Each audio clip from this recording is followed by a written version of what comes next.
گرفتن 6.5 تو اسپیکینگ آیلتس به اندازه نوشیدن این لیوان آب راحته. ولی من در مورد نوشیدن این لیوان آب صحبت نمی کنم. این ویدیو رو 6.5 بار ببین. مسخره. شروع شده رو با این ویدیوش. بگذاریم. گرفتن 6.5 آیلتس واقعا اون قدم که فکر میکنیم سخت نیست. من میخوام اینو بگم. این ویدیو رو تا آخر ببین. متوجه میشی من چی میگم. بریم. Hello, my name's Saber and welcome to the video. This video is going to be focused on the first test of Cambridge 17 and I'm going to tell you how to get 6.5 on IELTS speaking. 6.5 آیلتس کاملا گارانتیه. پس بریم تو این ویدیو با هم دیگه ببینیم چجوری باید جواب این سوالات رو بدیم. Well, this test is about history. History can be a bit challenging for students, so we are going to come up with very easy answers so that we can easily manage that.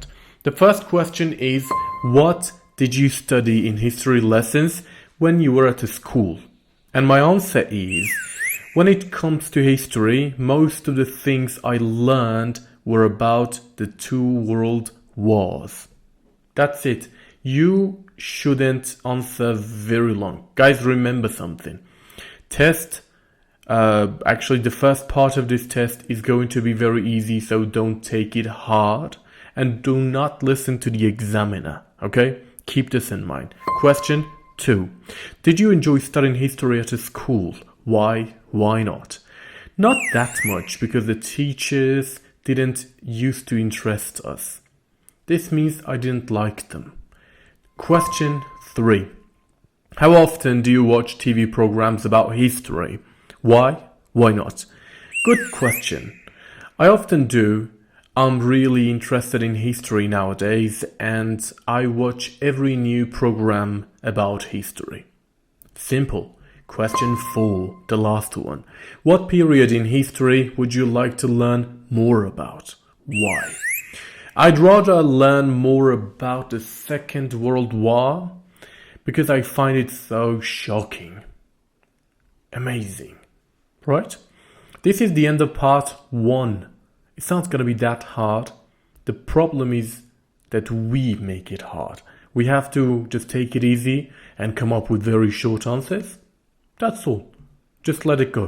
The second part is going to be a cue card, as you may know, and if you don't, I'll go for a brief explanation. The second part is going to be based on a cue card, including questions as you see right here, and the questions are going to be about a place, a person, an object, an activity, or what else. And this one is about your neighborhood, it's about a place, and it's also related to people, and if you would like to live in that area or not. So let's check on the question in detail, and then we'll go for the question, let's say, to answer that. Describe the neighborhood you lived in when you were a child. So it's talking about past. We are going to need past tenses too. Where in your town or city the neighborhood was? You got to talk about the location first of all. Second of all, you got to talk about the kind of people who lived there and what it was like to live in this neighborhood. How was it? Was it bad? Was it good? All right? And in the end, you have to explain whether you would prefer to live in this area in the future or not. So before I tell you my answer, I want you to, let's say, test yourself. You have 1 minute to think about it and 2 minutes to talk about it. Test yourself, it's a good one, and then come back here, we'll go for my answer. All right, welcome back. Let's now go for my answer. When I was a young kid, I remember I lived in a neighborhood located in the suburbs of my city. The people in this place were really friendly and outgoing. For example, I know whenever my dad asked the neighbors for help, they would welcome his requests. and so would he. But on the other hand, few of them could have been so cruel. For instance, every time we were playing football, they might have taken our ball and not given it back. It was mostly because of the noise we used to make. The neighborhood wasn't that good to live in because there were bad guys over there, like drug dealers and bullies, which wouldn't make it fine for us to have a promising future. To put it bluntly, I'd rather not reside in that area due to some reasons. One is that it is a noisy place, and the other is that people would like to know all about you, and this makes me uncomfortable. I mean, they are so curious, which isn't appropriate. And I don't think anyone likes that, do they? So this is the end of part 2. Very simple, okay? You might see some vocabularies which can be very noticeable and important because in the second part they are going to test your vocabulary knowledge. So try to come up with some vocabularies you are sure about. Otherwise, don't do that.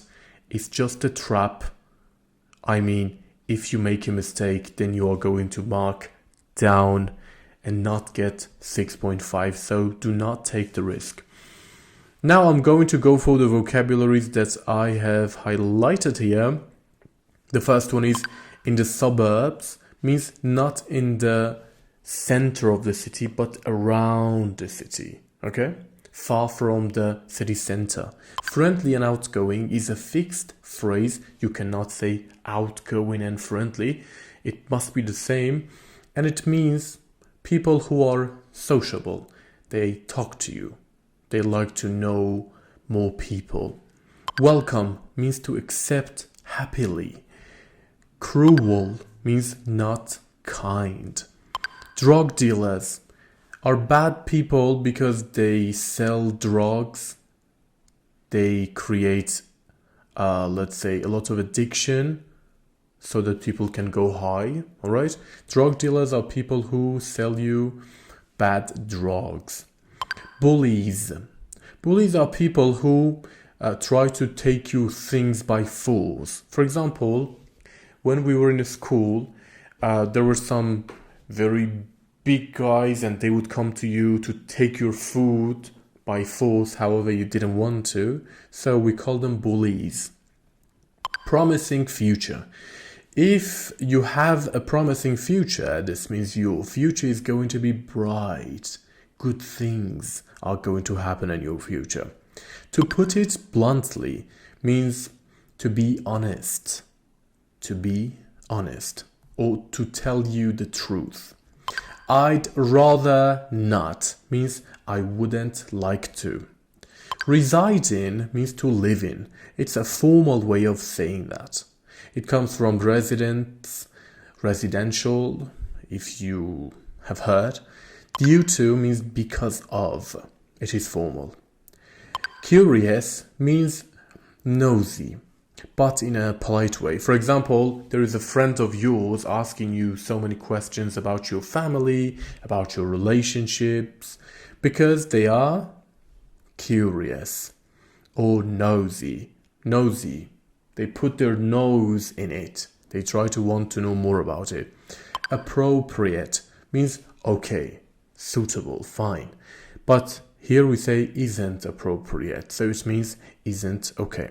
So that's all for part 2. Now we're going to go for part 3, which is the most important, because in this part you're going to come up with very, let's say, structured answers, and your answers are going to be almost 3 times longer than the answers you came up with in the first part. Okay, so for the first part we had short answers like, well, I like history because it's very interesting.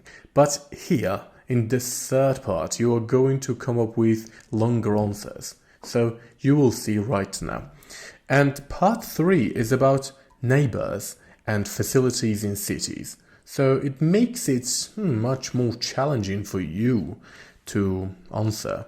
So the first question is, what sort of things can neighbors do to help each other? It's about helping neighbors, right?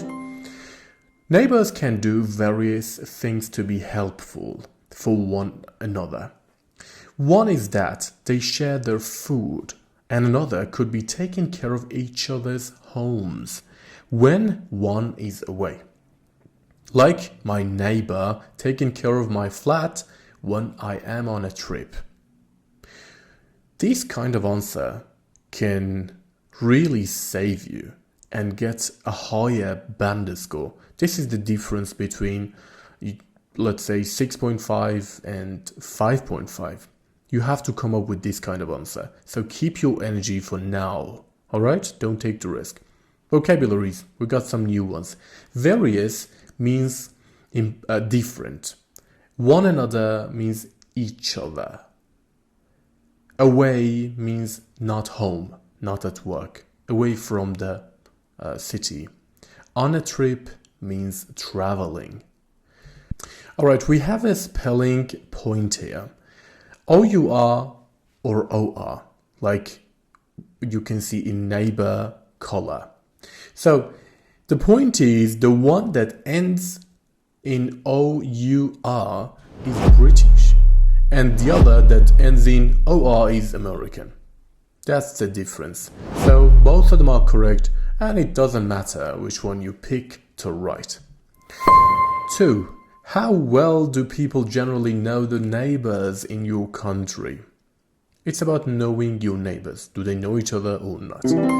Depends on the neighborhood. Because nowadays, most people live in flats and they prefer not to get acquainted with each other. Besides, people are getting busier and busier. So there won't be enough time, enough free time to spend. That's it. Flats means apartments. Get acquainted with means get to know somebody. Like to approach somebody, say hello, hi, how are you, what's your name? Besides, there is a point about besides. Because there is another word that doesn't have this S. It is beside. So besides means and. For example, I like apples besides bananas. But on the other hand, beside without S means next to. For example, the bank is beside the hotel. This means it is next to that. It is by the hotel. That is the difference. Be careful. Question 3. How important do you think it is to have good neighbors? It really matters. Imagine you have some neighbors who are very noisy and every time you tell them to keep quiet or to keep it quiet, they do the same. How would you feel? Therefore, I find it crucial that my neighbors are good people and have a sense of understanding. Crucial means very important. Have a sense of understanding means they understand you. They can feel you. Right? Question 4. Which facilities are most important to people living in cities? There are many various facilities counting.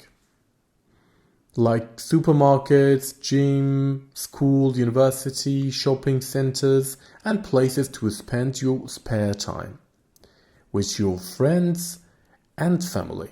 If any of these don't exist, that area won't be so convenient. A spare time means free time. So you see, I have used free time once or twice. This time I'm not going to use that again for the third time because it's going to, make a negative impression that I don't know any other vocabularies. That's the only word I know.